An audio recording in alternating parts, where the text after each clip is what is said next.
सबको जेएमसी की। पिछले दिनों में हम मिलाप वाला तंबू के बारे में अभी कंटिन्यूस स्टडी चल रहे। मैं विश्वास करता हूँ आप सब लोग जो स्टडी है पिछले हफ्ते का वीडियो अपलोड किया, याद नहीं है? नहीं किया कर देंगे, आज कर देंगे, भूल गया था। हालेलुया। और वेदी के बारे में जो स्टडी हम चल रहे थे, वेदी हम जानते हैं, आपको याद होगा मिलाप वाला तंबू के बारे में इस तरीके से करेंगे।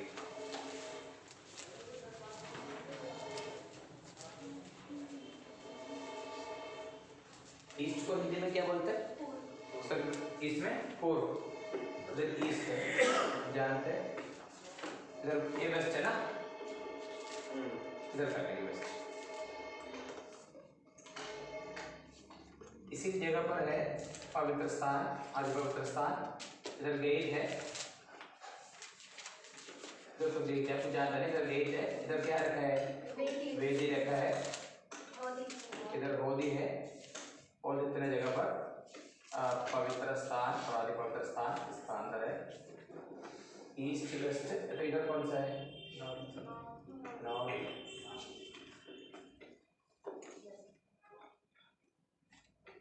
पेपर से रखा भी था मैंने, वो पेपर पर नहीं। आपको आइडिया है ना जो मिलाप वाला तंबू का जो स्केच इस प्रकार है, हम जानते। और आज पिछले हफ्ते हम लोग वेदी का बारे में सीखा है और आराधना कैसे करना करके सीखा था। याद है? आराधना कैसे करके सीखा था, क्या क्या हम सीखा था। एक सबसे पहले आराधना करना परमेश्वर का जन होना चाहिए, अपना जन होना चाहिए। नेक्स्ट जबरदस्ती नहीं है, मगर आराधना कैसे करना वो इम्पोर्टेंट है। आराधना सब लोग करना करके जबरदस्ती नहीं, मगर आराधना कैसे करना करके क्लियरली लिखा कैसे करना है। आराधना करने वाला आत्मा और सच्चाई से करना। आखिरी में हम देखा था हमारा कितना हम कैपेसिटी है उसका अनुसार हमें करना। याद है? नोट एक बार रिव्यू कर लो, कोई दिक्कत नहीं। आराधना कैसे करना, 4 बात हम सीखा था। आराधना करने वाला यूहन्ना 4:23, आराधना करने वाला परमेश्वर का बच्चे होना चाहिए, क्योंकि बच्चे लोगों को करने वाला होता है आराधना, दूसरे लोगों के लिए नहीं। ठीक है, ये बात बता दिया। दूसरा, ये करने के लिए बताया, मगर ये करना ही करके जबरदस्ती नहीं। सोनी को इधर बिठा बेटा, सोनी इधर आ जाओ, सोनी इधर आ जाओ। हाँ, और थोड़ा सा ध्यान से सुनने दो उनको। हाँ ठीक है। अभी स्कूल गया ना, अभी तो इधर बैठना, मम्मी के पास हमेशा नहीं बैठना। चर्च में आने के बाद उसको भी है ना, बीच में मैंने देखा था आज गोदी में, संडे मैंने बोला था ना, एक बार गोदी में करने के समय पर हम लोग नहीं करेगा तो फिर वही सेम चीज़ करेगा। बिठाना, अभी 3 साल हो गया, आराम से साइड में बिठाना।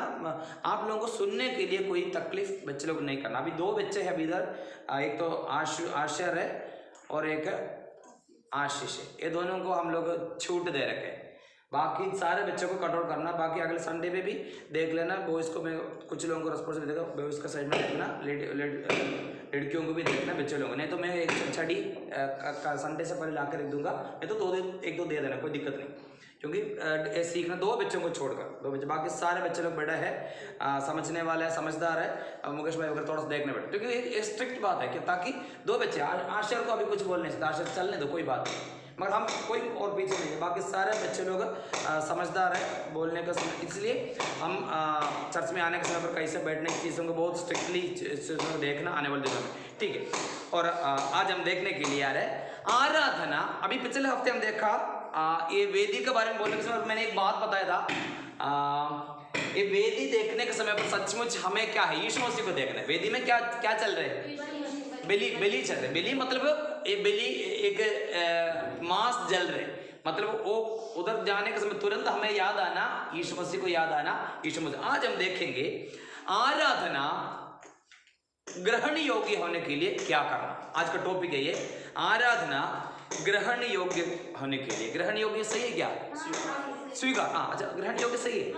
हाँ, सुग्राह्य, मलयालम में सुग्राह्य होने के लिए, इसलिए मैंने इसका अपने आप को हिंदी थोड़ा सा ऐसा। ग्रहण योग्य होने के लिए क्या करना पड़ेगा? ठीक है, आज का टॉपिक है ये, आराधना ग्रहण योग्य, मतलब आराधना परमेश्वर स्वीकार करने के लिए योग्य, लायक होने के लिए हम क्या करना पड़ेगा। ठीक है, ये बातों को अच्छा से समझना। आज बहुत कम लोग आए। काफ़ी कारण होगा, हम लोग नहीं जानते, मगर आज दिन का समय आया हुआ सभी को परमेश्वर बहुत आशीष दे, ताकि मैं जानता बहुत आशा का साथ, उम्मीद का साथ हम आते हैं। हालेलुया। हमें वचन का पढ़ाई बहुत ज़रूरी है, वचन हमें जानना ज़रूरी है, इसलिए बहुत ध्यान से बैठना है, प्रार्थना का साथ बैठना। आज का वचन के बारे में थोड़ा सा बता दूंगा, थोड़ा सा इंटरप्रिटेशन व्याख्यान भी है, इसलिए आप प्रार्थना का साथ बैठना। तो इंटरप्रिटेशन थोड़ा है, क्योंकि जैसे हम बोलने वाला बात सुनने वाला बात नहीं, थोड़ा सा कुछ चीज़ों को व्याख्यान भी है, इसलिए प्रार्थना का साथ बैठना। इसलिए मैंने गीत गाने के समय बार बार वचन से आत्मा के प्यास बुझा करके बार बार गीत गाया। प्रार्थना करने का मतलब ये था बहुत ध्यान से बैठना, तभी कुछ चीज़ों को समझ में आएगा। मैं विश्वास करता हूँ आपको सबको समझ में आएगा। ध्यान से सुनना, डाउट है तो हम क्लियर करेंगे। एक वचन हम पढ़ेंगे, भजन संहिता 26 क्या बोलते हैं 26 का 7, 26 का 7, 26 का 7 पढ़े। ताकि तेरा धन्यवाद ऊंचे शब्द से करूं और तेरे सब आश्चर्य कर्मों का वर्णन करूं। मोने एक सेकंड,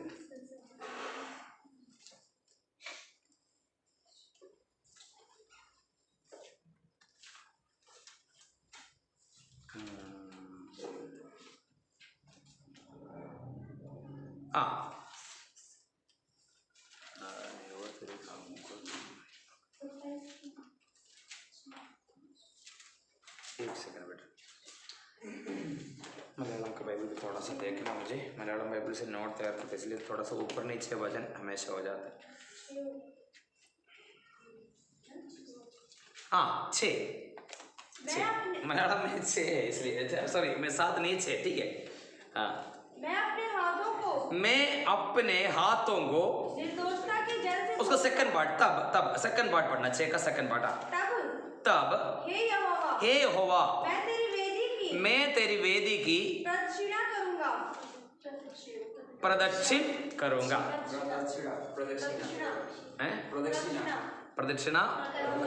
प्रदक्षिणा करूंगा। तब हे यहोवा मैं तेरी वेदी की प्रदक्षिणा करूंगा। तब हे यहोवा मैं तेरी वेदी की प्रदक्षिणा करूंगा। आंखें बंद करेंगे, प्रार्थना। धन्यवाद प्रभु जी, सुंदर समय के लिए धन्यवाद।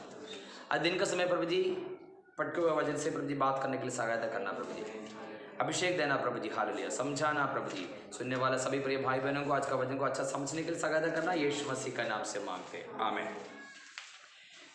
ये दाऊद का भजन संहिता है। तब हे यहोवा मैं तेरी वेदी की प्रदक्षिणा करूंगा। वेदी की प्रदक्षिणा कर, प्रदक्षिणा का मतलब क्या होता है? प्रदक्षिणा करूंगा, प्रदक्षिणा करूंगा का मतलब क्या है? अंग्रेजी में खोलो, चार और, हाँ बात वही ऐसे चार और करने को क्या बोलते हैं? प्रदक्षिणा, प्रदक्षिणा करना, ठीक है। प्रदक्षिणा का मतलब चार। प्रदक्षिणा कैसे करेंगे? ऐसे घूमेंगे, ऐसे घूमेंगे। आप इधर से ऐसे राइट करके घूमेंगे तो इधर से घूमेंगे। परिक्रमा भी बोलते हैं, परिक्रमा भी बोलते हैं। परिक्रमा, परिक्रमा का मतलब वही प्रदक्षिण। मैं सवाल मैं पूछ रहे हैं, प्रदक्षिणा करना, अभी कहाँ पर प्रदक्षिणा करेंगे? वेदी का, वेदी देखा है ना, वेदी, वेदी का प्रदक्षिणा या तो इधर से आके ऐसे करेंगे या तो इधर से आके ऐसे घूमेंगे। ईस्ट से साउथ, साउथ से फिर वेस्ट, वेस्ट से नॉर्थ, ऐसे। इसको क्या बोलते हैं? इससे नॉर्मली क्या बोलते हैं? गाड़ी कैसे चलते हैं? राइट। उसको क्या बोलते हैं इंग्लिश में? क्लॉकवाइज। हिंदी में क्या बोलते हैं इसको? क्लॉकवाइज। इसको बोलते हैं क्लॉकवाइज, मतलब ऐसे क्रमानुसार। नहीं, वो भी क्रम है, लेफ्ट में जाए तो क्रम है, मतलब क्लॉकवाइज और एंटी क्लॉकवाइज बोलते हैं। इंग्लिश में एक शब्द होता है क्लॉकवाइज। क्लॉकवाइज का मतलब है इधर से ऐसे करेंगे, राइट से ऐसे ऐसे आके ऐसे से करेंगे। नेक्स्ट होता है एंटी क्लॉकवाइज। हमारा जो एंटी वाला बोलते हैं वो एंटी नहीं है, एंटी क्लॉकवाइज मतलब ऐसे से करेंगे। समझ में आ गया? आगे नहीं समझ आ गया? क्लॉकवाइज और एंटी क्लॉकवाइज कुछ हिंदी होगा क्लॉकवाइज का। क्लॉक जैसे घड़ी जैसे चलते हैं ऐसे चलते हैं। फैन कैसे चलते हैं? पंखा बिजली वाले का पत्ते तरह कैसे करते हैं? ये फैन कैसे चलते हैं? देखो फान कैसे चलता है? ऐसे ही चलता है। ये फान हमेशा कैसे चलते हैं? एंटी क्लॉकवाइज से चलना। अगर ये फान अगर क्लॉकवाइज चल गया तो उसका मतलब फान का कुछ कमी है। वो फान देखना कैसे? आपको तो बुरा ही ये फान कैसे क्लॉकवाइज चलते हैं? हमेशा देखना टेबल फैन हमेशा क्लॉकवाइज चलेगा, सीलिंग फैन हमेशा एंटी क्लॉकवाइज। अभी नहीं, अगर हम इसके कनेक्शन उल्टा करेगा तो ऐसे चलेगा, मगर वो गलत है, ऐसे नहीं करते क्योंकि फैन का हमेशा घूमना होता है एंटी क्लॉकवाइज होता है। फैन हमेशा लेफ्ट का तरफ से घूमता है, देखो। और वो फैन चलना करेगा तो हमेशा कैसे चलेगा? राइट। उसके हिसाब से उसका पंगड़ी क्लॉकवाइज और एंटी क्लॉकवाइज। सवाल है ये प्रदक्षिणा कैसे करेंगे? एंटी क्लॉकवाइज करेंगे, क्लॉकवाइज करेंगे। एंटी क्या स्पेलिंग आता है? ANTI, एंटी मतलब ऑपोजिट को बोलते हैं एंटी। हम लोग बोलते हैं आंटी बोलते हैं, आंटी बोलते हो क्या? कौन से? AUNTY आंटी, ठीक है। ANTI anti clockwise, clockwise clockwise मतलब जैसे गाड़ी चलते हैं वैसे प्रदक्षिणा करते हैं, ऐसे प्रदक्षिणा करते हैं। प्रदक्षिणा का बारे में मगर मलयालम बाइबल में क्लियरली लिखा मैं वालम वेक्यन राइट साइड होके जाता है। मलयालम बाइबल में इंग्लिश में बाइबल पढ़ना। So will I compass thine altar? थाइन Altar. एक बार पढ़ना बेटा, 6 को पढ़ेंगे, मैंने सुना नहीं। So will I compass? Compass लिखा, कंपास कंपास का मतलब है पार करना। मलयालम बाइबल में लिखा वालम विके मतलब डायरेक्टली लिखा राइट से लेफ्ट को बोलते हैं वालम, इडम वालम। इसे मेट्रो में बैठने के बाद बोलते हैं अगला स्टेशन मंडी हाउस है, गेट दाई को और खुलेगा। अगला स्टेशन अगर दूसरी जगह जाएगा तो अगले स्टेशन बाई को और खुलेगा। और मलयालम बाइबल में वलम मतलब राइट है, वलम वलम राइट, वलम में किया। एक्चुअली प्रदक्षिणा का मतलब है राइट, ऐसे ऐसे करना, क्लॉकवाइज करना, समझ? ठीक है। अभी इधर से एंट्री किया। दाऊद बोले है मैं तेरी वेदी को प्रदक्षिणा करने के समय पर कैसे करेंगे? ऐसे करेंगे, ठीक है। अभी ऐसे कहाँ से शुरू करेंगे? इधर से स्टार्ट करेंगे, स्टार्ट करके ऐसे से करके जाएंगे, ठीक है। कुछ नहीं, इसमें इंग्लिश थोड़ा सा खत्म हो गया, अभी ले लेंगे ऐसे करके, इतना समझ, ठीक है। इतना आपको क्लियर हो गया? क्लियर हो गया? इधर से एंट्री गेट के बारे में हम बोले था इसका। अच्छा 92 क्लास में नहीं आया 92 इसलिए थोड़ा सा कंफ्यूजन। कुछ नहीं है, ये मिलाप वाला तंबू है, ठीक है।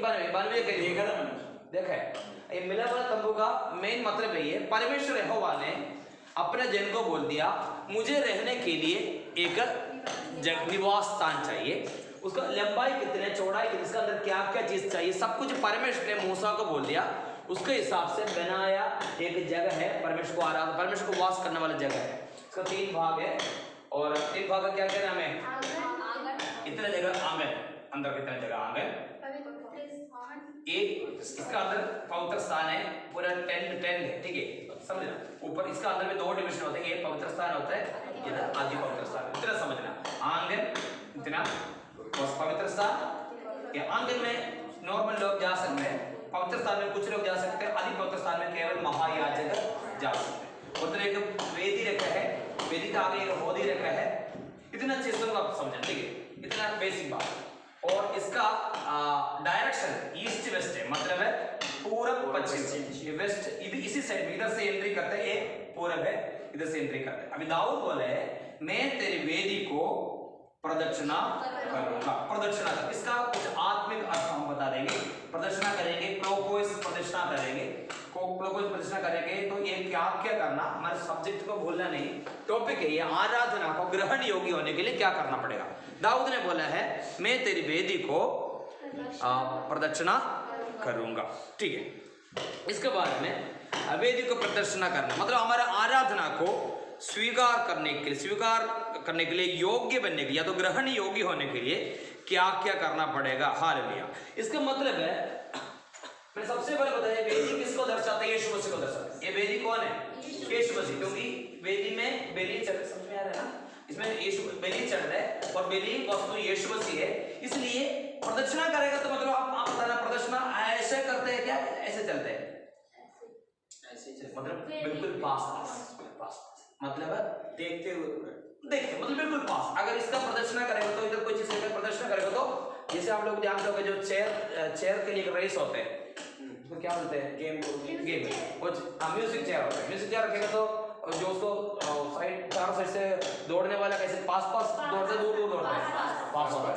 वैसे तो समझना आराधना करने वाले व्यक्ति हमेशा यीशु मसीह का पास चलने वाला होना चाहिए। वेदी का प्रदक्षिणा का मतलब है चलने वाला यीशु मसीह का नजदीक होकर चलने वाला हो जाए, दूर से नहीं हो जाए। आराधना करने वाला एक व्यक्ति सबसे पहले में समझना यीशु मसीह का पास, यीशु मसीह का साथ चलने वाले। वेदी जहां पर होते हैं वेदी का पास चलने का मतलब है हम आराधना करने वाले व्यक्ति है तो हम हमेशा किसका साथ होना, पास होना चाहिए, यीशु मसीह का पास होना चाहिए। यीशु मसीह का पास चलना चाहिए, दूर नहीं। अभी देखना मैं वेदी को प्रदर्शन कर, वेदी यीशु मसीह है तो आराधना करने वाले व्यक्ति यीशु मसीह का पास होकर चलने वाला होना चाहिए। यीशु मसीह से कभी डिस्टेंस नहीं करना, यीशु मसीह से कभी दूर नहीं करना। ये बातों को अच्छा सा समझना। एक वचन हम पढ़ेंगे दूसरे कोरिन्थियों का पत्री 11:3, दूसरे कोरिन्थियों का पत्री अध्याय 11:3, सेकंड कोरिन्थियंस चैप्टर 2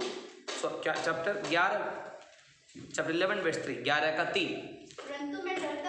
परंतु मैं डरता हूँ कि जैसे सांप ने हाँ अपनी बुराई से हाँ हव्वा को बहकाया, हाँ वैसे ही तुम्हारे मन हाँ और सीधाई हाँ और पवित्रता से हाँ जो मसीह के साथ होनी चाहिए, मसीह के साथ होना चाहिए। कहीं भ्रष्ट न किए जाएं। चार भी पढ़ेंगे। यदि कोई तुम्हारे पास हाँ। आकर किसी दूसरे यीशु का बस नहीं ठीक है, क्योंकि परमेश्वर का पवित्रता से जो मसीह का साथ होना चाहिए। हमारा जीवन हमेशा यीशु मसीह का साथ होना चाहिए। दाऊद ने बोला मैं तेरे वेदी को प्रदक्षिणा करूंगा। इसका मतलब है हम प्रेरित पौलुस ने कुरिन्थियों को पत्री लिखने के समय पर लिखा है, क्या बोला है, एक व्यक्ति और सीधाई और पवित्रता से जो मसीह के साथ होनी चाहिए। ठीक है, इसलिए हमेशा हम परमेश्वर का साथ या तो पास होना जरूरी है। ठीक है, और इस प्रकार लिखा है, परंतु मैं डरता हूं कि जैसे सांप ने अपनी चतुराई से हव्वा को बहकाया, वैसे ही तुम्हारे मन उस सीधाई और पवित्रता से जो मसीह के साथ होने चाहिए कई कष्ट ना किए जाए। मतलब है शैतान ने जैसे ही किसको बहकाया, हव्वा को बहकाया, वैसे तुम लोग नहीं होना चाहिए। तुम लोग कैसे होना चाहिए, परमेश्वर का साथ हमेशा होने। बहकाने का कारण क्या होता है, परमेश्वर से दूर हो गए। परमेश्वर से दूर होने के समय पर हमारा जीवन में शैतान हमें भटकाने के चांसेस, हम भटकने का चांसेस ज्यादा है। इसलिए प्रेरित पौलुस ने बोला है हर समय पर क्या करना, परमेश्वर का साथ चलना। एक और वचन इसका साथ पढ़ेंगे, पहले कोरिन्थियों दूसरा अध्याय दूसरा वचन भी पढ़ेंगे। पहले कोरिन्थियों का पत्री दूसरे अध्याय दूसरे वचन भी पढ़ेंगे, क्योंकि मैंने हाँ यह ठान लिया था हाँ कि तुम्हारे बीच हाँ यीशु मसीह हाँ वरन क्रूस पर चढ़ाए हुए मसीह को छोड़ और किसी बात को न जाने। हाँ, प्रेरित पौलुस कुरिन्थियों को पत्री लिखने के समय पर बोल दिया, मैं ये चाहता है ताकि तुम्हारे बीच में यीशु मसीह वरन क्रूस पर चढ़ाए हुए मसीह को छोड़ो और किसी बात को न जाने और कुछ नहीं जानना।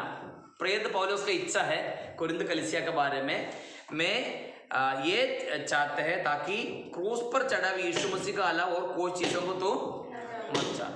बोलने वाला पौलुस कौन है, पौलुस उसी समय का कानून का सबसे बड़ा टीचर, मतलब कानून सिखाने के लिए सबसे बड़ा टीचर गमालियल, उनका डायरेक्ट उनका स्टूडेंट है, डायरेक्ट उनका चरणों में से वचन सीखा हुआ व्यक्ति।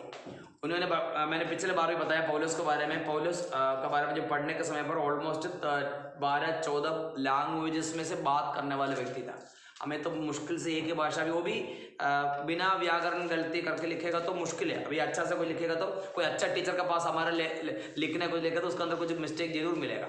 मगर ये प्रेरित पौलुस कुरिन्थ कलीसिया के बारे में एक चीज चाहते हैं ताकि क्रूस पर चढ़ाए हुए यीशु मसीह के बारे में ही जानना, ज्यादा कुछ जानकारी होने के लिए भी नहीं चाहता। इसका मतलब है हमारा जीवन में अगर सब कुछ है तो फिर भी केवल यीशु मसीह के बारे में मनन करके भी हम जी भी सकते हैं। अगर हम चाहे तो जी सकते हैं। और पौलुस को कई जगह पर जाना था।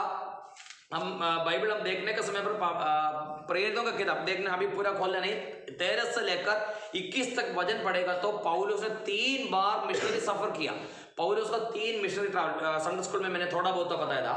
इतना 3 मिशनरी ट्रैवल किया हुआ एक व्यक्ति वो कुरिन्थ कलीसिया में जाके बोल रहे मैं ये चाहता हूं तुम लोग केवल यीशु क्रूस पर चढ़ा हुए यीशु मसीह के बारे में जाना, ज्यादा जानकारी तुम्हें नहीं चाहिए, कोई दिक्कत नहीं। बोलने वाला कोई अनपढ़ नहीं बोल रहे, बिल्कुल कोई अनजान व्यक्ति नहीं बोल रहे, वो पूरा दुनिया के बारे में अच्छा ज्ञान प्राप्त किया, वचन के बारे में अच्छा सा जानकारी है और अनेक भाषा बोलने वाला है। और वैसे एक व्यक्ति ने बोल रहे है कुरिन्थ कलीसिया के बारे में बोलते हैं मैं चाहता हूँ क्रूस पर चढ़ाए हुए यीशु मसीह को जाना। इसका मतलब दाऊद ने बोला मैं तेरे वेदी को प्रदक्षिणा करूंगा।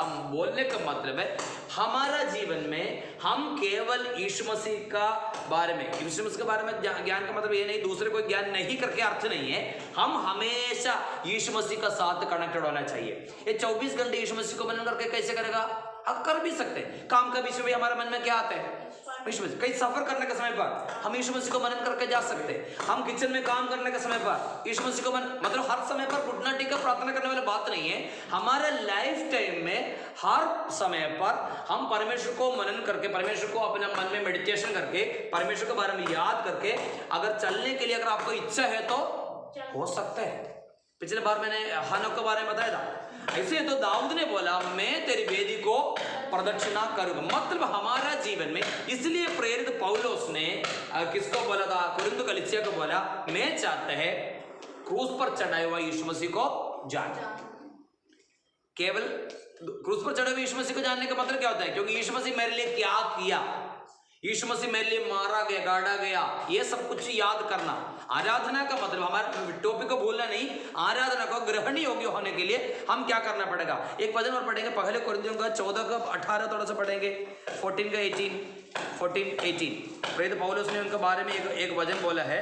मैं मैंने बाइबल अपने हाथ में लेके पढ़ो बेटा।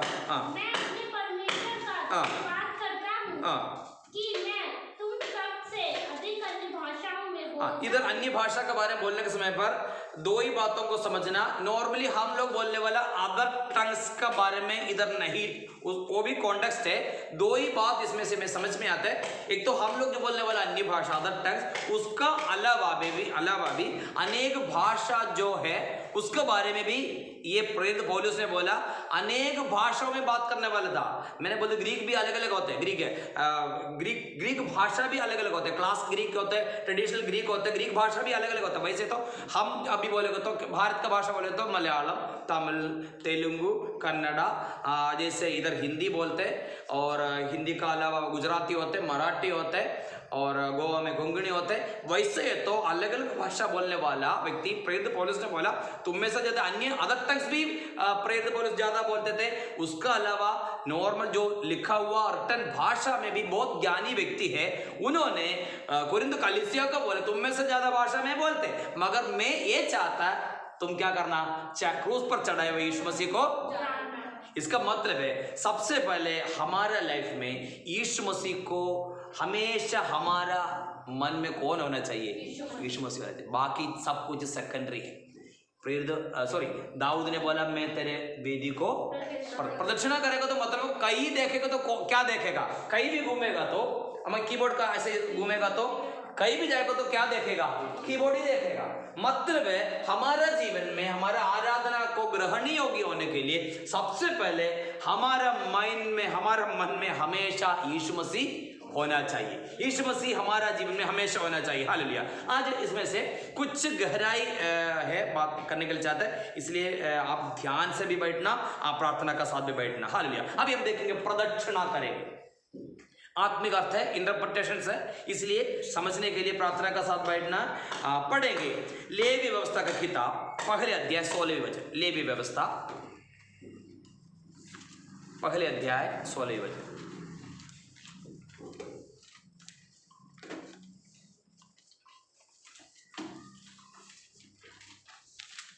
पढ़े। और मैं उसकी गलथैली को, मैंने बाइबल लेकिन आप पढ़ने के समय पर है ना हमेशा ध्यान रखना सिर नीचे का नहीं होना चाहिए, सिर सीधे हो गए तो होता ना आवाज आए। पढ़े। और वे उसकी गल थैली को मल सहित निकाल कर वेदी के पूर्व की ओर वेदी का पूर्व को और राख डालने के स्थान पर फेंक दे। अभी देखो वेदी का पूर्व का, अभी मेरे तरफ से ध्यान रखना। इतना वेदी के बारे में आप जानते हैं, 5 हाथ लंबा, 5 हाथ चौड़ा, 3 हाथ चौड़ा, समझ रहे? इतना ही, ठीक है। और वेदी का पूर्व कहां पर आता है? इधर आता है ना, इधर गेट का पास, ठीक है। मतलब इधर से पूर्व से एंट्री किया, इधर ये पूर्व, ठीक है, ये पूर्व। आपको समझ में आ गया? पूर्व, वेदी का पूर्व में क्या डालेंगे? थैली को मल सहित निकाल कर वेदी के पूर्व की और राख डालने, बस इतने। वेदी का पूर्व में इधर पूर्व, ठीक है, इधर पूर्व है, इधर क्या डालते हैं? राख डालते। राख किस चीज का राख है? जो बलि चढ़ाते हैं, वो जो बलि वस्तु का जलने के बाद जो एक्स्ट्रा आता है उसको क्या बोलते हैं? राख डालते हैं। कहां पर है? पूर्व। समझना? दाऊद बोले मैं वेदी का प्रदक्षिणा करूंगा। वेदी का प्रदक्षिणा करने के समय सबसे पहले दाऊद क्या देखेंगे? राख देखेंगे। ये मेरे मोदी इंटरप्रिटेशन से ध्यान से समझना। वेदी का पूर्व का और राख डालते, राख है, राख डालते हैं। राख के बारे में बोलने के समय हमारे मन में क्या याद आता है? बिब्लिकल बात नहीं, बिब्लिकल बात छोड़ दो, बाइबल का बात छोड़। राख का मतलब तुम्हें कुछ भी नहीं, कुछ था, पहले कुछ था, पहले कोई भेड़ या तो कुछ बकरी, कोई बैल, कुछ भी था, मगर अभी कुछ नहीं। सबसे पहले आराधना को ग्रहण योग्य होने के लिए हमारा मन में ये बात आना, प्रभु जी मैं कोई नहीं, मैं कुछ भी नहीं। समझ में आ गया? मैं कुछ नहीं है, कुछ था। अभी ये जलाने से पहले सोच के देखो, ये इधर बलि चढ़ाने के लिए आने के समय पर कितना था? अच्छा, मोटा, तगड़ा, मतलब अच्छा। बलि चढ़ाने के लिए जो बलि का जो पशु के बारे में लिखा है वो कोई कमी नहीं होना चाहिए, मतलब एकदम परफेक्ट है। मगर वो जलाने के बाद और राख बन गया, तो राख को देखने के समय पर कुछ पता चलेगा कौन सा है? नहीं। आराधना अभी देखना, दाऊद बोले मैं प्रदक्षिणा करूंगा। राख हमें दिखाते सबसे पहले मैं कुछ भी नहीं करके एक सोच, एक क्या बोलते हैं, हमारा अंदर आना चाहिए। आराधना में आने का समय पर सबसे पहले हमें समझना हम कुछ भी, इसलिए हम गीत गाने का जरूरत, हम गीत गाते हैं, मैं क्या हूँ, मैं क्या हूँ, मैं क्या हूँ यीशु राजा। गाने का मतलब ये सबसे पहले दाऊद देखा है राख, मतलब ये इसमें प्रदक्षिणा करने के समय पर राख देखने का मतलब है प्रभु जी मैं कुछ भी नहीं, हालेलुया, मेरे जीवन में कोई योग्यता नहीं। इसलिए आज भी हम गीत गाया, मैं योग्य तो नहीं यीशु, मेरे जीवन में कोई योग्यता नहीं। उधर राख क्या है? कुछ भी नहीं, कुछ था पता नहीं, अभी ऐसे कोई रूप नहीं। ओरिजिनल भेड़ का, बकरी का, वो पशु का, वो कौन सा जानवर था, वो जानवर का कोई रूप नहीं। अभी इसका कलर भी बदल गया, बहुत बड़ा जानवर होगा, मगर वो काट के जलाने के बाद कितना हो जाता है? थोड़ा सा राख दिखाते हैं, दर्शाते हैं। इसका आत्मिक अर्थ है मेरा जीवन में प्रभु जी मैं कुछ भी नहीं, मैं कुछ भी नहीं। मतलब हमें समझना हमारा लाइफ क्या है, हमारी लाइफ में कुछ नहीं। इसलिए आराधना के लिए आने का समय पर, आराधना ग्रहण योग्य होने के लिए सबसे पहले हमें मन में आना है मेरा जीवन में कुछ भी नहीं। दूसरा, राख किस काम के लिए यूज करते हैं? राख का उपयोग क्या होता है? उपयोग बोल सकते हैं क्या है? क्या बोले बेटा? हाँ, खाद बोले ना, हाँ यही बात है। हाँ, मैं ये सच में खाद के लिए, मतलब अपने आप को कोई कुछ नहीं, मगर दूसरे कोई चीजों के लिए इस्तेमाल कर सकते हैं। मतलब है हमारे जीवन में ये बात भी आना है, राख को देखने के समय पर खाद को, हमारे उधर भी खाद, हम तो राख में से कुछ चीज करते हैं। एक तो ऐसे होता है कुछ बर्तन को समाजने के लिए आप लोग करते हैं, बर्तन करते हैं। अच्छा, कुछ चीज जैसे एल्यूमिनियम का बर्तन वगैरह, तो उसके नीचे जब आग लग जाता है, पूरा काला काला जाता है, वो नॉर्मली धोने से नहीं जाता है, चमकाने के लिए करते हैं। मतलब है दूसरे का जीवन में चमकाने के लिए, खुद बोले मैं कुछ नहीं, मगर हमारा द्वारा दूसरे का जीवन चमका भी सकते हैं। हालेलुया, समझ में आ गया? मैं कुछ नहीं करके सोच आ गया। नेक्स्ट, ये दूसरे लोगों के लिए भी भजन संहिता 34 में, भजन संहिता 34 में पढ़ेंगे, दोषम बिट्टगनु गुणं चैव एवं एवं एवं बुराई को छोड़कर कुछ करना करके एक वजह है, थोड़ा जल्दी देखेगा तो पता चलेगा। 34 में 14 हाँ पढ़ेंगे, छोड़ पढ़ेंगे, हाँ 14 पढ़े। हाँ बुराई को छोड़ बुराई को छोड़ और भलाई हाँ मतलब है बुराई को छोड़ और भलाई कर। अगर मैंने कौन बात कर रहे बीच में, बात नहीं मत करना, ठीक है। हाँ बुराई को छोड़कर भलाई करना। सबसे पहले बोल दिया ये राका अभी कुछ नहीं है, मगर उसका वो दूसरे कोई चीजों के लिए अच्छा उपयोग कर सकता है। इससे तो हमारा जीवन में हमें समझना हम क्या करना पड़ेगा, भलाई भी करना पड़ेगा। सबसे पहले तो राका देख लिया, राक है, राक का मतलब में कुछ नहीं, मगर हम दूसरे को भलाई कर सकते हैं, बुराई को छोड़कर भलाई कर सकते हैं। इसलिए हमारा जीवन में ये सबसे पहले आराधना में आने के समय पर हमें समझना, क्योंकि पूर्व को और अभी इसके बारे में मैं डिटेल बातें बता दूंगा, क्योंकि काफी चीज इसमें से सीखना बाकी है। वेदी में आ गया क्योंकि पूर्व का उधर ही है, आप कहीं भी जाकर राख नहीं डालते, कहाँ राख डालना ये सब कुछ परमेश्वर ने बोला है। हमें तो क्या करेंगे, कुछ करने के बाद कहीं भी डाल देंगे, ठीक है। चाय बनाने के बाद दूध का पैकेट कहाँ फेंकेंगे, हो सके इधर फेंकेंगे उधर, ऐसे नहीं, इधर का सिस्टम ऐसे नहीं, इधर कोई ऐसे स्पेसिफिक सिस्टम होते हैं। वेदी आ गया, वेदी बनाने, वेदी में जो कुछ जलाने के बाद उसका राग का पिछले हफ्ते हम लोग सीखा था, कौन से चिमटा होते हैं, उसमें से राग निकालने के लिए कौन सा जो चीज है उसके बारे में पिछले हफ्ते सीखा था। उससे निकाल कर कहाँ पर डालेंगे, पूर्व में डाल देंगे, इधर उधर कहीं नहीं डालेंगे, और पश्चिम को और उत्तर दक्षिण को अगर नहीं डालेगा तो इधर डालेगा। और इसका मतलब है एंट्री किया, और मतलब एक गेट है, गेट से एंट्री करके सबसे पहले राग देखे तो मतलब हम आराधना में आने के समय पर आराधना का शुरुआत में, आराधना का स्टार्टिंग में ही हमें समझना मेरा जीवन में कुछ नहीं, मेरा केवल राग है, मगर आप भला कर सकते, भलाई कर सकते। दो ही आत्मिक सोच चिंता इसमें से बता सकते हैं। एक तो राग का बारे में बोलने के समय कुछ भी नहीं करके एक सोच है, दूसरे है हम दूसरे को भलाई कर सकते हैं। राख मतलब नॉर्मली ऐसे नहीं फेंकते, और हमारे उधर 2-3 बात और कम करते हैं। एक तो है बर्तन मांजने के लिए, और दूसरा शायद आपको पता है जो सूरन वगैरह होता है, सूरन का जो उसका वगैरह उसको डालने के बाद उसको ऊपर हमारे केरला में क्या करते हैं, जो पत्ता होता है ना, पत्ता सूखने के बाद सूखा हुआ ऊपर डालते हैं ताकि कीड़े ना आए। ये बात मुकेश भाई जानते हैं, ये कीड़ा नहीं आने के लिए ये डालते हैं। सब कुछ हम गांव में वगैरह करते थे, क्योंकि घर पर जितना होते हैं वो राख सब कुछ लेकर जाने के बाद ऐसे नहीं फेंकते। और अभी तो विम आ गया, विम वगैरह आ गया, पहले विम था, पहले तो बर्तन साफ करने के लिए कोई ऐसे कोई स्पेशल साबुन नहीं था, अभी विम आ गया, डिश वॉशर करके बोलते। पहले एक ही सोप आते थे, साबुन आते थे, उससे सब कुछ करते थे, और उससे साबुन से साफ नहीं होते थे। इसलिए हमारा जैसे मैंने बोल दिया एल्यूमिनियम का जो बर्तन उसका नीचे चूल्हा भी, गैस वगैरह भी आ गया, गैस का जो उसमें से काला नहीं होता, मगर पहले जो जैसे लकड़ी से जला के कनेक्ट नीचे काला हो जाता है, और ज़्यादा काला हो जाता है। उसके बाद अच्छा सा मास्क नहीं रखेगा तो वो जो है जल्दी इसका अंदर सुराग आ जाता है। पता नहीं आप लोग जानते नहीं थे, हमें ये चीज़ जानते हैं।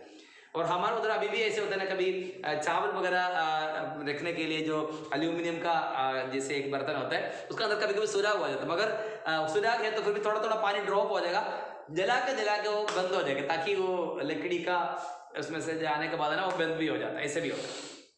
दो ही अर्थ में समझना, तो मैं कुछ भी नहीं। आराधना का ग्रहण योग्य होने के लिए सबसे पहले अगर हमारा मन में आ गया अरे मैं तो है करके, फरीसी और चुंगी आ गया, फरीसी आके घमंड के साथ आए ना, फरीसी घमंड के साथ आके बोले मैं दशांश देते, मैं प्रार्थना करते, मैं उपवास करते, ये सब कुछ करके, वो भी आराधना है, परमेश्वर को आराधना करने के लिए आया, आराधना के बारे में। और चुंगी देख चुपचाप आ जाओ,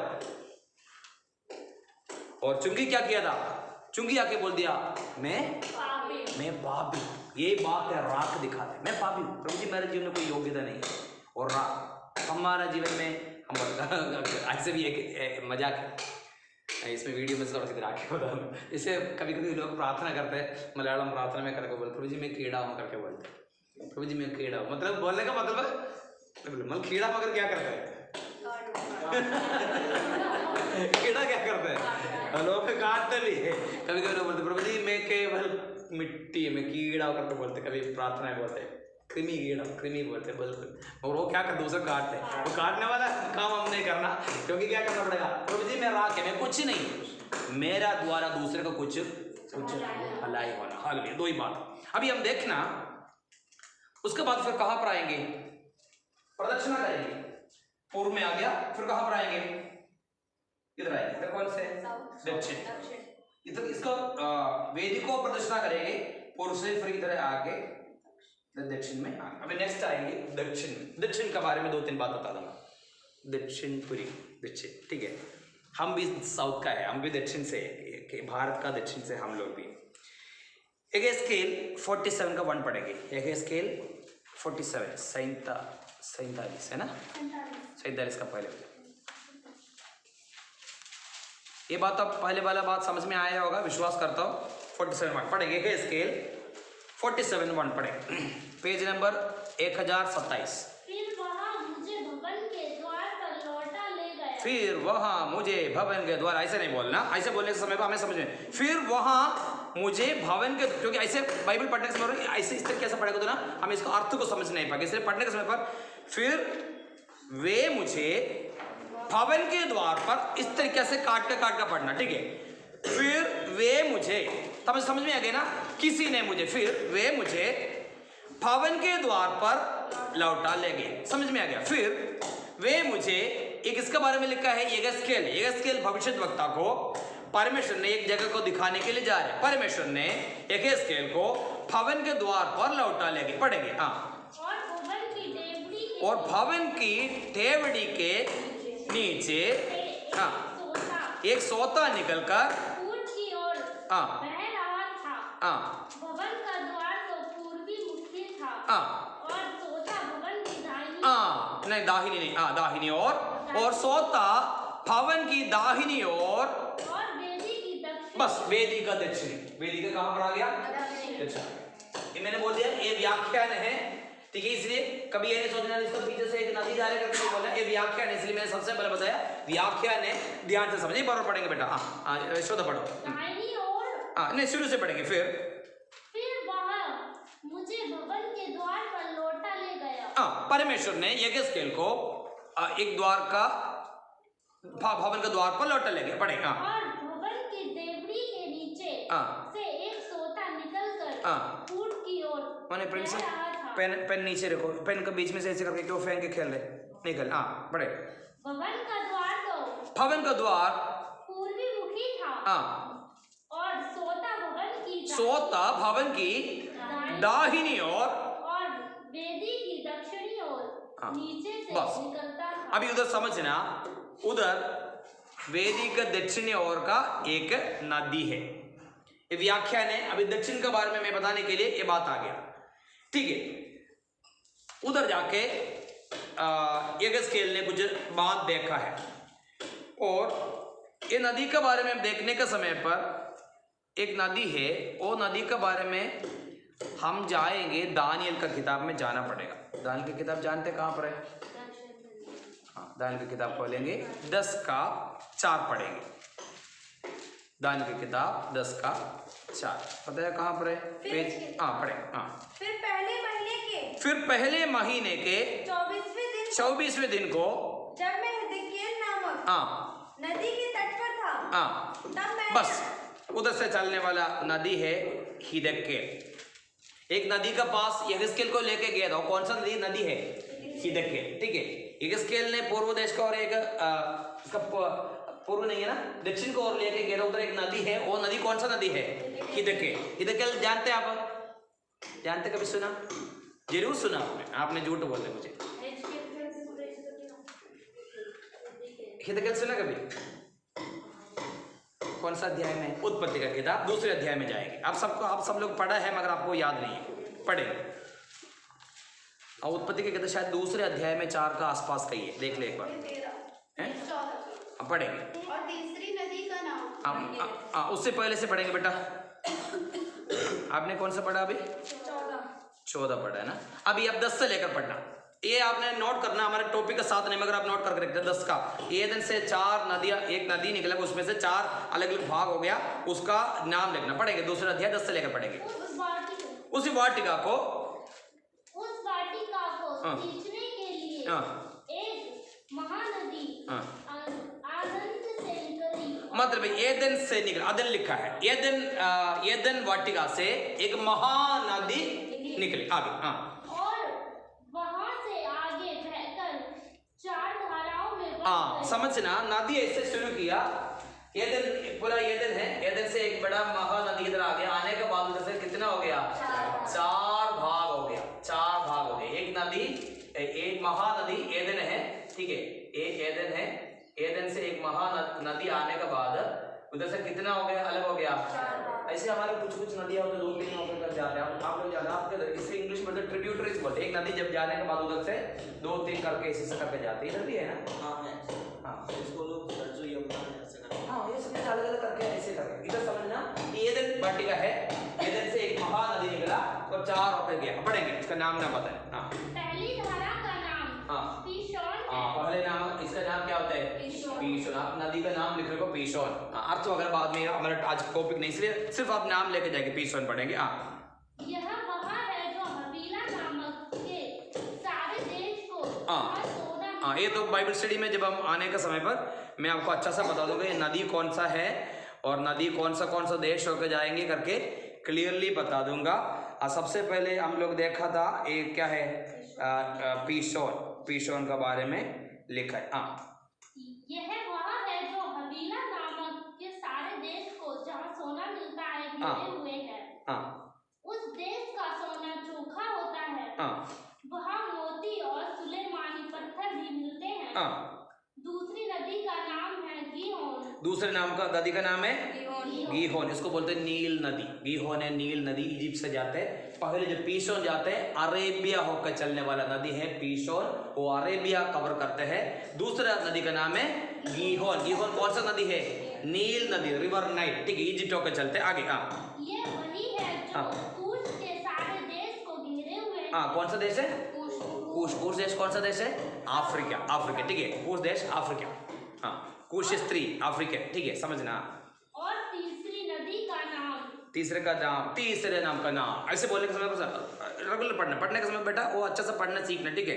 हाँ, हिदेकेल है। हाँ, को तीसरा का नाम क्या है, हिदकेल। तीसरा नदी का नाम है हिदकेल। अभी जब हम लोग बोला था वो नाम का, उसी नदी का नाम है हिदकेल, ठीक है। तीसरा नदी का इसका नाम है हिदकेल। इसको बोलते टाइग्रिस नदी, बोलते टाइग्रिस।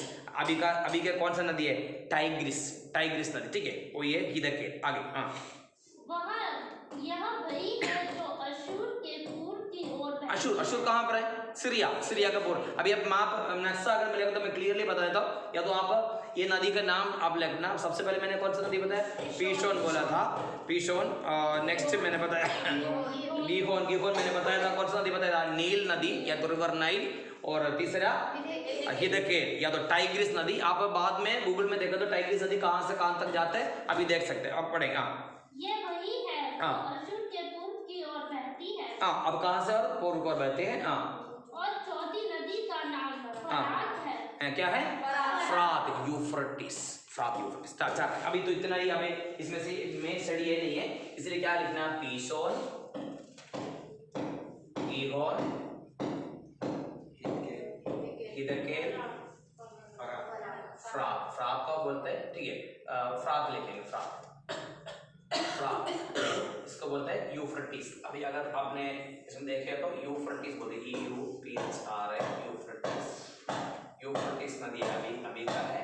एक हिदकेल होते हैं, टाइग्रिस नदी होते हैं, ये गीहोन होते हैं, नील नदी होते हैं। दूसरे पीशोन के बारे में क्लियरली नहीं जानता, मगर अरेबिया होकर जाते हैं, अरेबिया होकर। इतना ही आपने समझना। अभी आपने नक्शा देखेगा तो आपको पता चलेगा ये चारों नदी कहाँ से आते हैं, शुरू किया कहाँ से, एदन से, मगर वो 4 अलग अलग नदी होकर गया। इतना ही आपको याद रखना, पीशोन, गीहोन, हिदकेल, फ्रात, ठीक है। इतना हमें उसका ज्यादा जानकारी हम जब बाइबल स्टडी में आएगा तो अच्छा से सीखेंगे। समझना, अभी कहाँ पर आ गया, साउथ में आ गया। इधर एक नदी है, कौन सा नदी है, हिदकेल नदी। इसका इधर इसी साइड में कौन सा नदी आ गया, हिदकेल, ठीक है, हिदकेल नदी।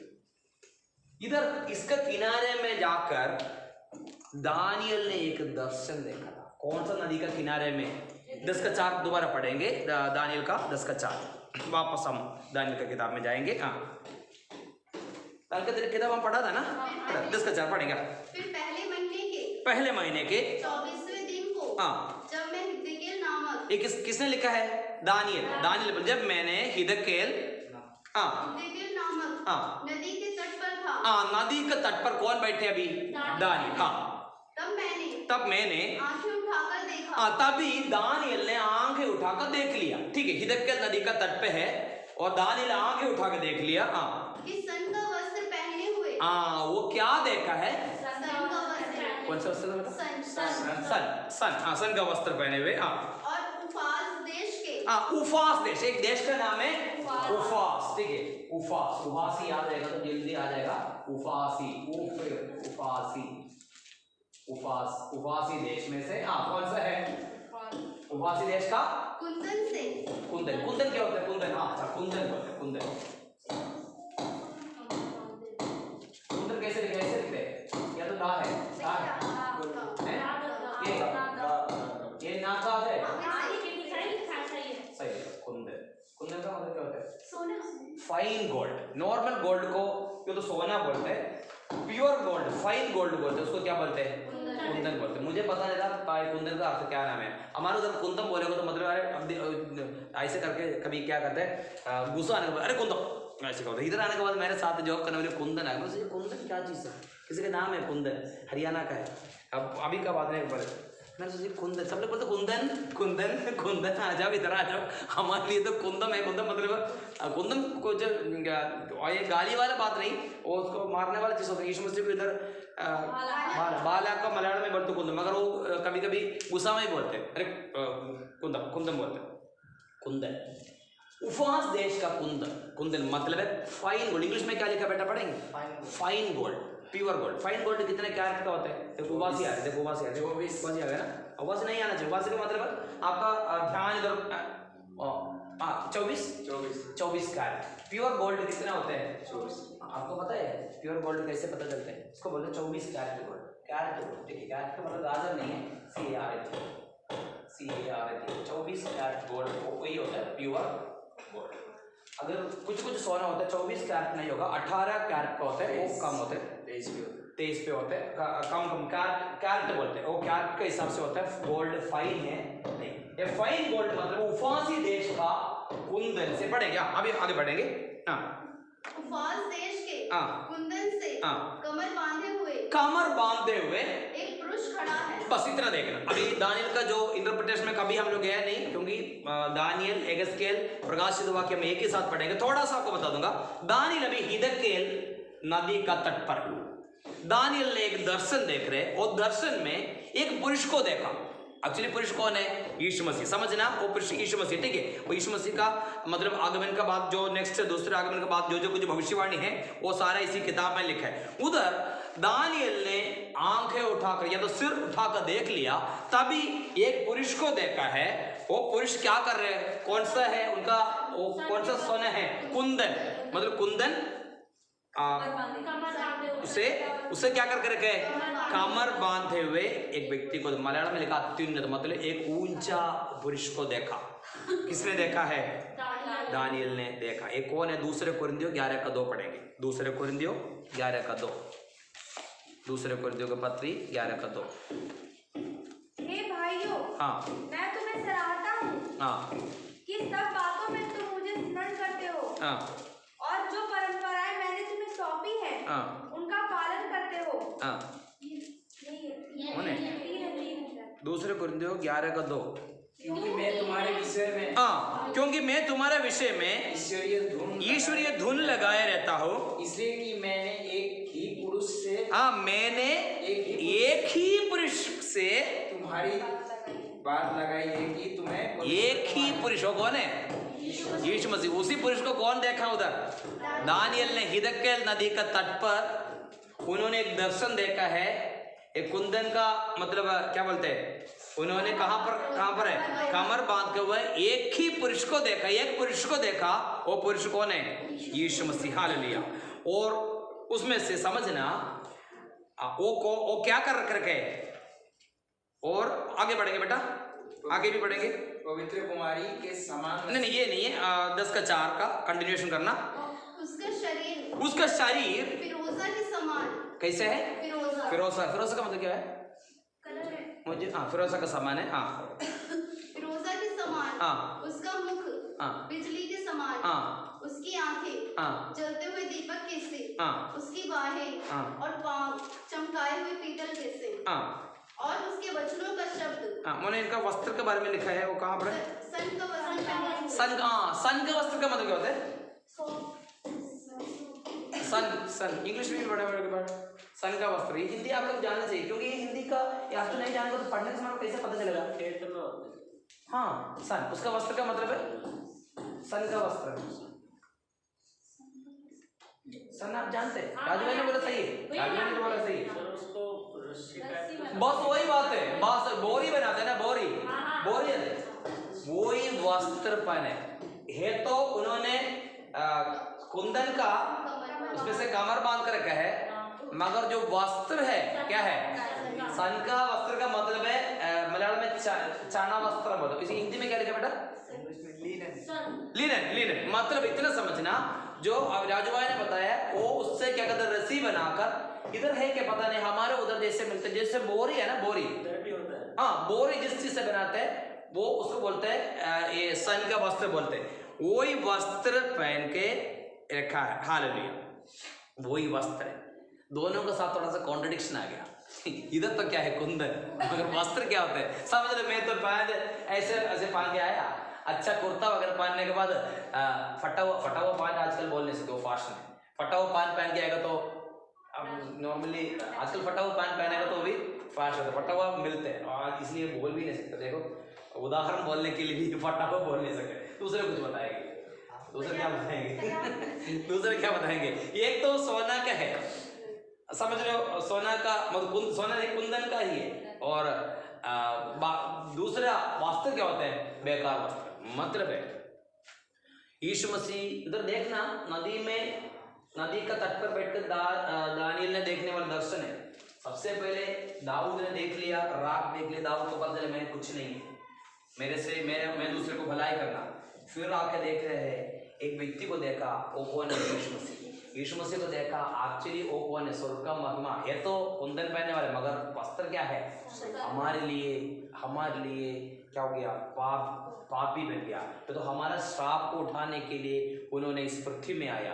दूसरा ये हमें दर्शाता है, इधर के जो नदी का तट पर जो देखा हुआ बात है, उसका मतलब है यीशु मसीह मेरे लिए एक सन का वस्त्र पहनने वाला बन गया। सचमुच यीशु मसीह को सन का वस्त्र पहनने का जरूर था?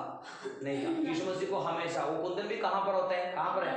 कमर बांधने। कमर में क्या बांधते कब? आप लोग जानते हैं कमर में कब? अभी शॉल वगैरह लड़के लोग करते हैं, शॉल वगैरह कभी अभी से, तो कभी इधर कब बांधते हैं? जब कभी लड़ाई कब लड़ाई होता है? दूसरा लड़ाई का छोड़ दो, वो बात भी सही है।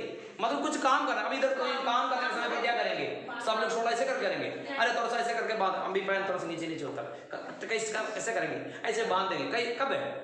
कुछ सेवा करने के लिए, सेवा करने के लिए। यीशु मसीह को देखा है और कमर में है, ये जो कमर बांधा मतलब सेवा करने के लिए आया। यीशु मसीह कहाँ से आया? स्वर्ग से आया, सेवा करने के लिए आया। और पहने हुए वस्त्र कौन सा है? सन के वस्त्र, मतलब है चना वस्त्र मतलब है चना, मलयालम में बोलते हैं। उसका मतलब है हमारे लिए। और बोरी आप जानते, बोरी ऐसे एक बार करेगा तो क्या करेगा? उधर से होड़ आ जाएगा। बोरी जानते कौन सा बोरी है? ये प्लास्टिक वाला बोरी के बारे में। दूसरे बोरी होते हैं ना, उसको क्या कौन सा? सन का बोरी बोलते हैं ना। अच्छा ठीक, वही चीज है। अगर ऐसे कर खींचेगा तो फट जाएगा। मतलब स्ट्रॉन्ग का बारे में नहीं, उतना लेवल का ले, क्योंकि जो पहना था वो नहीं पहना हुआ। मतलब है दूसरे बात हमें समझना है, उन्होंने स्वर्ग का महिमा छोड़ दिया। स्वर्ग का महिमा छोड़कर सेवा करने के लिए कहाँ पर आ गया? पृथ्वी में आया। और हमारे यीशु मसीह के जन्म के बारे में जानते हैं, जन्म के लिए भी एक जगह तक नहीं मिला था यीशु मसीह को। लेकिन सबसे पहले वेदी है, वेदी में कहीं भी जाएगा तो यीशु मसीह दिखेगा। और यीशु मसीह का भी अलग अलग अवस्था बता रहे। यीशु मसीह को कौन देखा है? यीशु मसीह को देखने वाला दानियल के बारे में लिखा है। और पढ़ेंगे 45, इसका एक और इंटरप्रिटेशन बताना चाहता हूँ। भजन संहिता 45 में है ना, एक रानी के बारे में लिखा हुआ वचन है 45। इसका आखिरी भागों में है। ये शादी का समय पर मसीह लोग पढ़ने वाले एक भजन संहिता है 45। ओफिर तंगमणि ओफिर बता दूंगा। आए 13 पढ़ेंगे 13। राजकुमारी महल में अति शोभायमान है। उसके वस्त्र में सुनहले बूटे कड़े हुए हैं। वह बूटेदार वस्त्र पहने हुए 14 पढ़ेंगे। जो कुमारियों राजकुमारी महल में अति शोभायमान है। उसके वस्त्र में सुनहले बूटे कड़े हुए हैं। अड़ी फिर तंग ना 14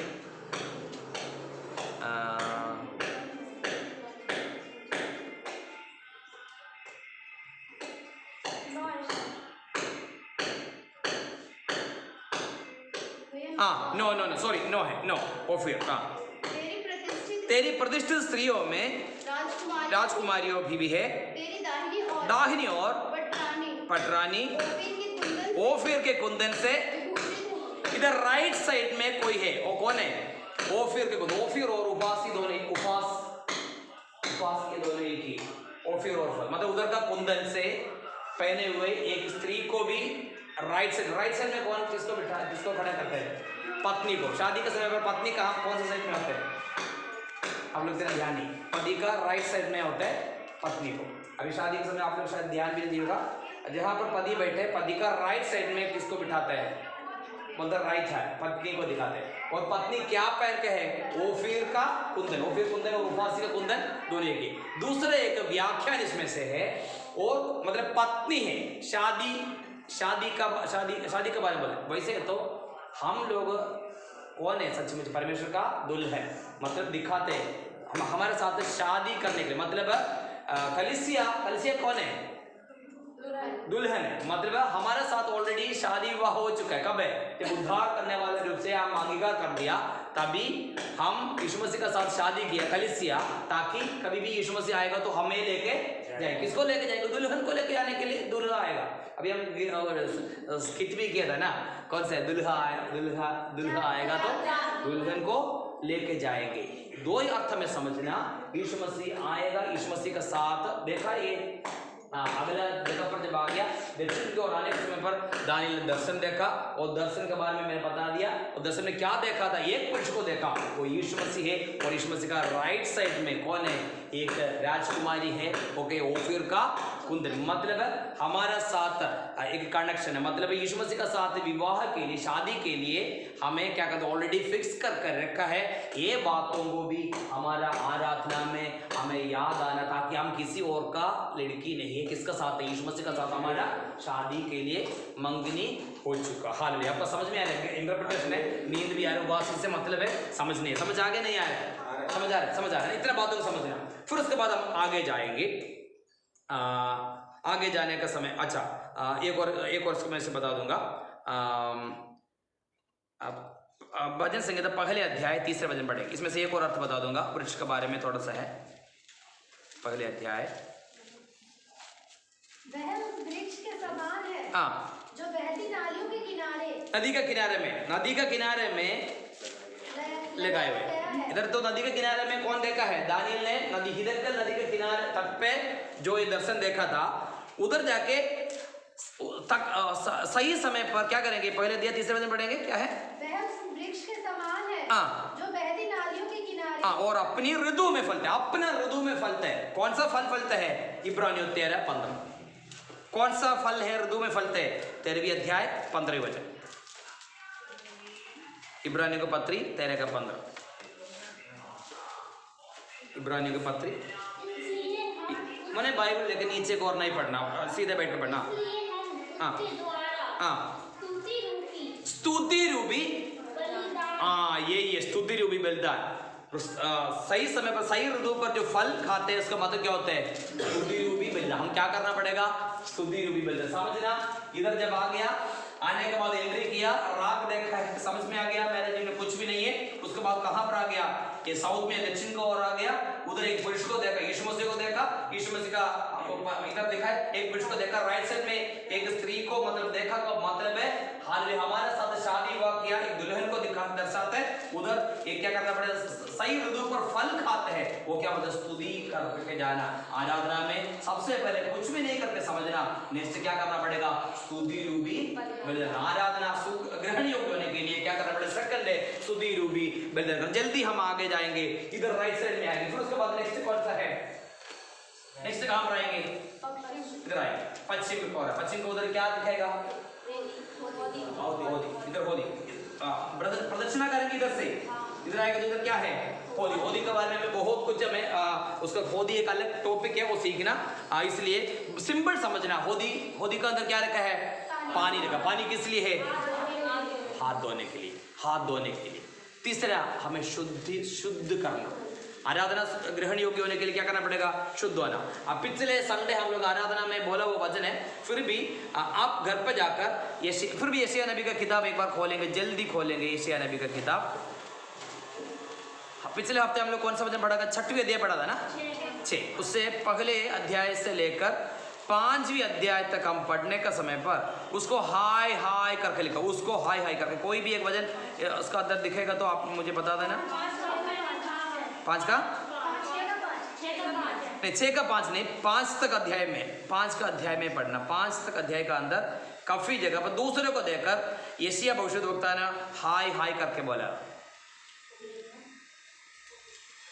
मैंने वो रेफरेंस देखा नहीं, कोई भी वचन अगर देखेगा तो बताना। 1 से लेकर 5 तक अध्याय में दूसरे को देखकर पढ़ेंगे। कौन सा अध्याय, कौन सा बेटा, नहीं 1 से लेकर 5 तक अध्याय में, नहीं 5 का 18 पढ़ेंगे।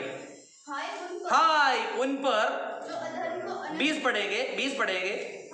हाय उन पर जो बुरे को भला करते हैं, 21। हाय उन पर जो अपनी दृष्टि में ज्ञानी है, 22। हाय उन पर जो दाग मधु पीने में, 24। बस इतना ही है। सभी को देखकर क्या बोलते हैं, हाय हाय बोलते। सभी को देखकर हाय हाय बोलने वाला यशायाह भविष्यद्वक्ता 6वें अध्याय में आने के बाद खुद क्या बोलते, मैं खुद अशुद्ध। पिछले संडे हम देखा था 5वें अध्याय में दूसरों को देखकर क्या बोलते थे, अरे शिवा उधर बैठो तुम आराम से, तंग मत करना, ठीक है। हाय हाय करके दूसरे को बोलने वाला यशायाह 6वें अध्याय में आने के बाद अपने आप को देख के बोलते मैं अशुद्ध। कारण क्या था, 6वें अध्याय में क्या देखा था, संडे में देखा था। पिछले 6वें अध्याय में ऊंचे सिंहासन पर किसको देखा है, परमेश्वर को देखा। तभी यशायाह को पता चला दूसरे लोगों के बारे में नहीं, हाय हाय मैं खुद अशुद्ध व्यक्ति। कैसे है, जब परमेश्वर को देखा, ये बात तो मैंने पिछले संडे भी बताया था। हमारा जीवन में परमेश्वर के पास जाने का समय पर या तो वचन का सामने आने का समय पर हमें खुद अपने आप को देखना जरूरी होता है। हालेलुया, अपने आप को देख लिया। 5 अध्याय तक यशायाह ने अपने आप को नहीं देखा। यशायाह ने किसको देखा, दूसरे को देखा, बोले अरे हाय हाय। दूसरे को देखा, राज भाई को देखा मैं बोल सकता हाय, मुकेश भाई को देखा बोल सकते हैं, या तो बहन लोग को देखा हाय हाय बोल। मगर 6वें अध्याय में यशायाह ने एक दर्शन देखा। परमेश्वर ने जिस साल उजिया राजा ने मरा हुआ, उसी साल में परमेश्वर को ऊंचा सिंहासन पर विराजमान देखा।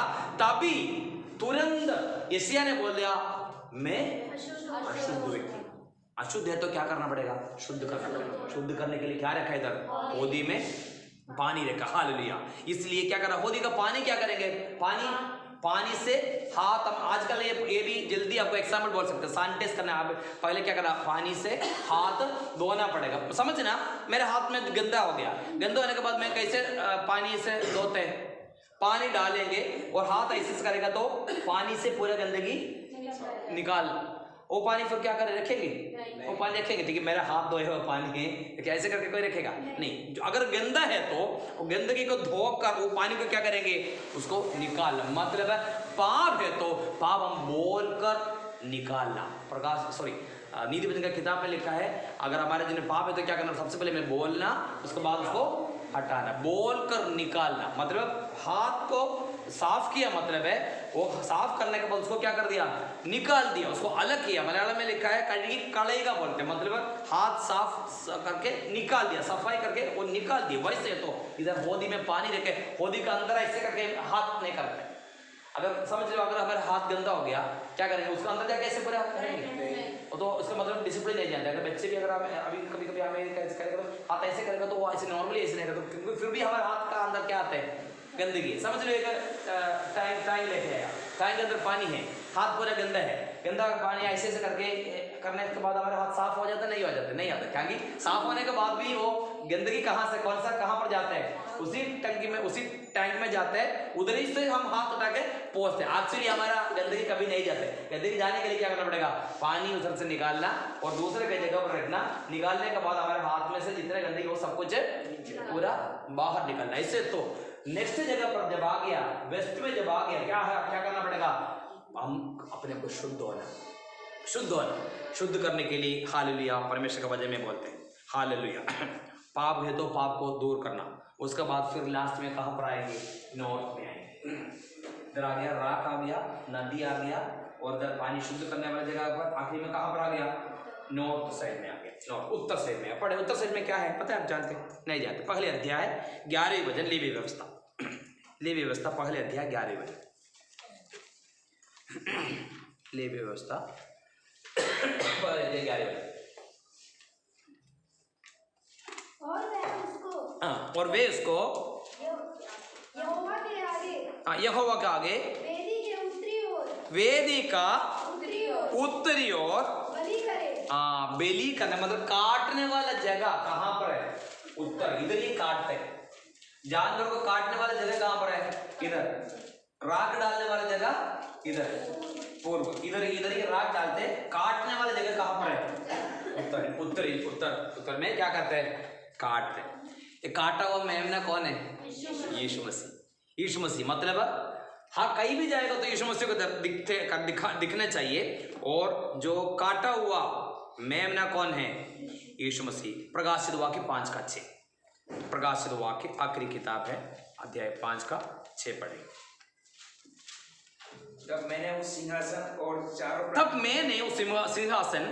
चारों प्राणियों और उनके प्राचीनों के बीच में मानो एक वध किया हुआ मेमना खड़ा देखा। अब देखिए बस एक बार और पढ़ना, वध किया हुआ मेमना, बस वध किया हुआ तो फिर खड़ा हो जाता है। वध करने के बाद फिर वध किया तो मतलब वध करने के बाद फिर क्या करेंगे, खड़े हो जाते। क्या यूहन्ना का गलती हो गया? यूहन्ना का गलत हो गया क्या? एक बार पढ़ना भैया।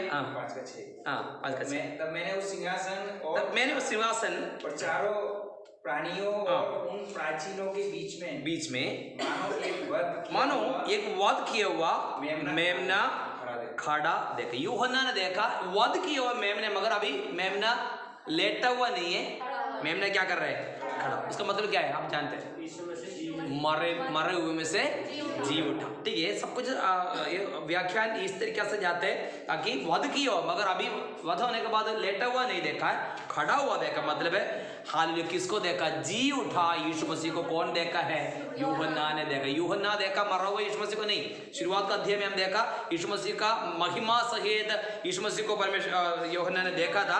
और उनके पास आगे बढ़ेंगे, वो क्या है, क्या क्या करेंगे, उसके 7 सींग, उसका कितने हैं, 7 सींग और 7 आंखें थी। 7 आंखें थे।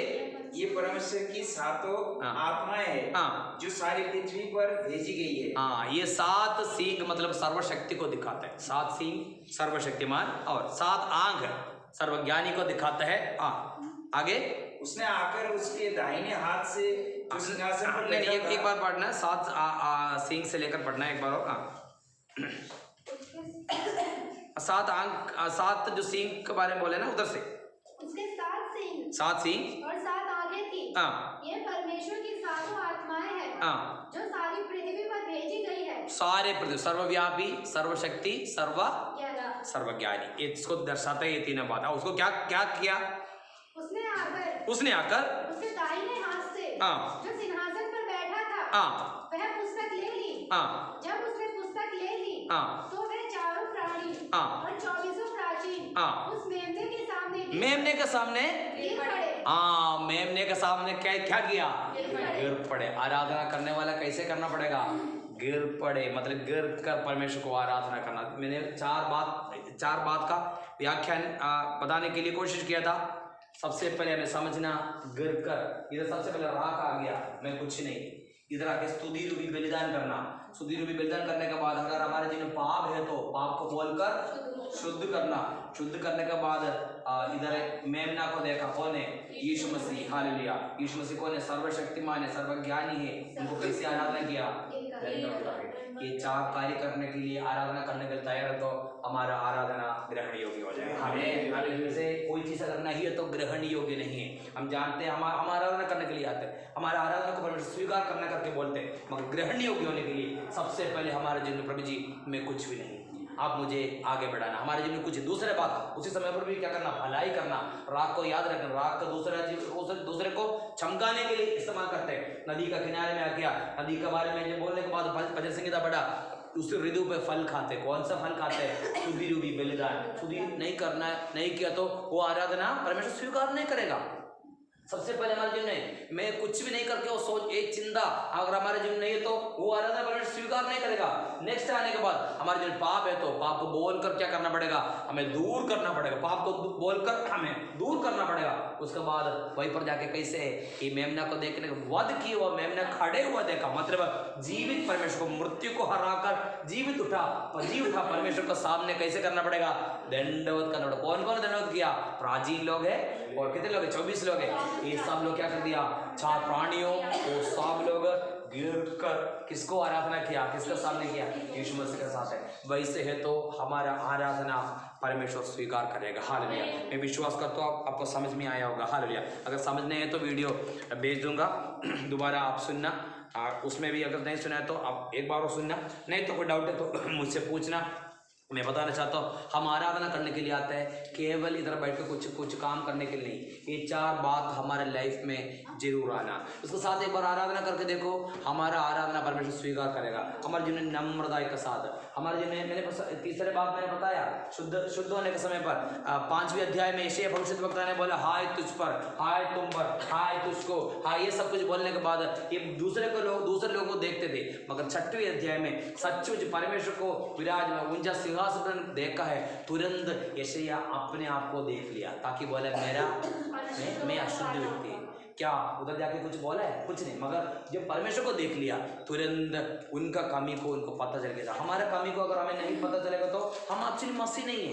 हम परमेश्वर को वचन का सामने खड़े होने के समय पर क्या है हमारा कमी अगर पता नहीं चलेगा तो हमारे लाइफ में मसीह करके बोल नहीं सकते।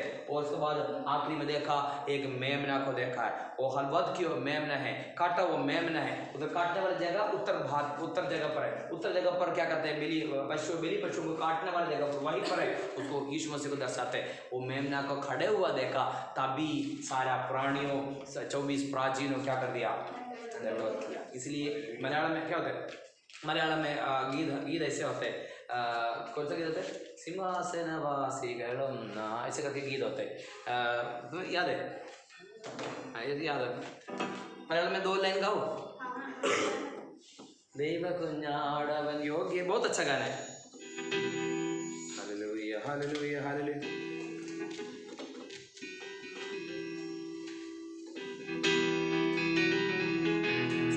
देव कुंजा, आपको समझ आपसे बता दूंगा, बहुत अच्छा गाना है। देव कुंजाड़वन योग्यन मोक्षത്തിൽ കേൾക്കുന്ന ശബ്ദമത്, पता नहीं कुछ आवाज इधर से आ रही है।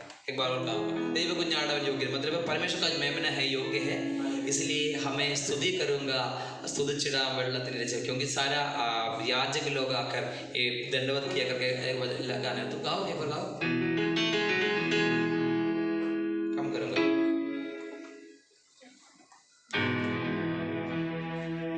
देव कुंजाड़वन योग्यനെന്ന് മോക്ഷത്തിൽ കേൾക്കുന്ന ശബ്ദമത്, ദൈവ കുഞ്ഞാടവൻ യോഗ്യനെന്ന് മോക്ഷത്തിൽ കേൾക്കുന്ന ശബ്ദമത്, സ്തുതിച്ചിടാം വെള്ളത്തിൽ ഇരച്ചിൽ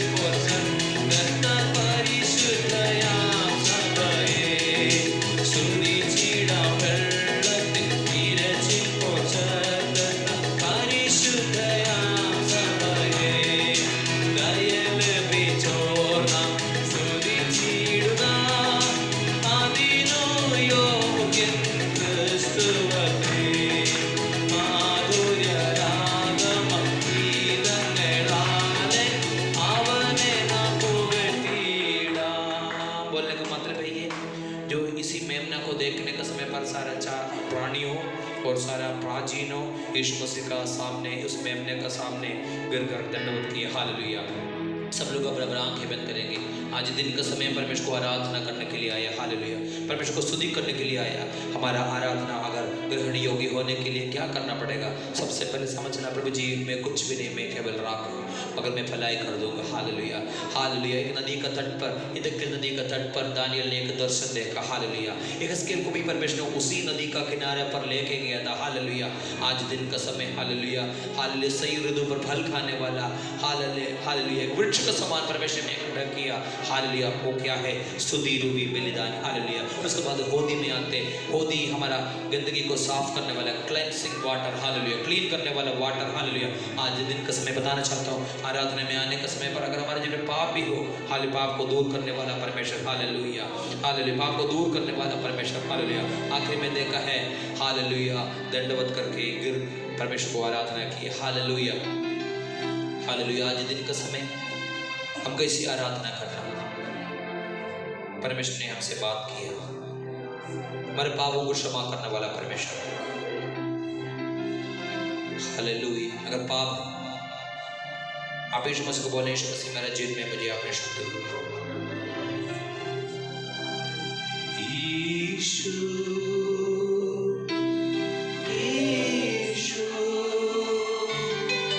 तू सबसे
यीशु खुश रहे तुझ में जा। प्रभु जी हमारा आराधना को ग्रहण योग्य होने के लिए हम क्या क्या करना चाहिए? प्रभु जी आपने आज दिन का समय वैसे बात किया, आज दिन का समय हम समझते प्रभु जी हम कुछ भी नहीं, हम केवल आके प्रभु जी अगर हम भलाई कर सकते प्रभु जी सही ऋतु पर फल खाने वाला सुधीर भी बलिदान करके आपको आराधना स्तुति करने के लिए समय है। प्रभु जी हमारा अपने आप को शुद्ध होकर प्रभु जी हालेलुया अपने पाप से दूर होकर प्रभु जी इस वेदी को प्रदक्षिणा करने के लिए अपनी मदद करना। प्रभु जी मैं अपने आप आराधना के योग्य, स्तुति के योग्य, सारा प्राणियों और 24 प्राचीनों आपका सामने गर्व कर अब कुछ भी नहीं प्रभु जी, हमारा जीवन कुछ भी नहीं प्रभु जी। आज दिन का समय प्रभु जी आप हमें मदद करना प्रभु जी, हर बार प्रभु जी आप हमारा आराधना को स्वीकार करना प्रभु जी। स्वीकार करने से विरोध कोई भी अगर बात है तो प्रभु जी आप हमें माफ करना, शुद्ध करके प्रभु जी शुद्ध करने के लिए सहायता करना। आज दिन का समय प्रभु जी हमारे बच्चों के लिए, नौजवानों के लिए बिछुआई करने के लिए सहायता, गीत गाकर आराधना करने के लिए सहायता किया, प्रार्थना करने के लिए सहायता किया प्रभु जी, शुरू से लेकर अंत तक पहुंचने भोगने की सहायता किया। आदर महिमा हम आपको देते हैं यीशु मसीह का मधुर मीठा नाम से मांगते हैं। पिता का प्रेम, पुत्र यीशु मसीह का अनुग्रह, पवित्र आत्मा का संगति और सहभागिता हमारे सबका साथ हर दिन के समय आए वो सभी भाई बहनों के बच्चों को साथ और प्रार्थना विषयों को साथ आज से लेकर यीशु मसीह का दूसरा आगमन तक हमेशा होता रहे। आमीन। अब जय दिया परमेश्वर को 3 बार हाथ उठा के हालेलुया बोलेंगे। हालेलुया।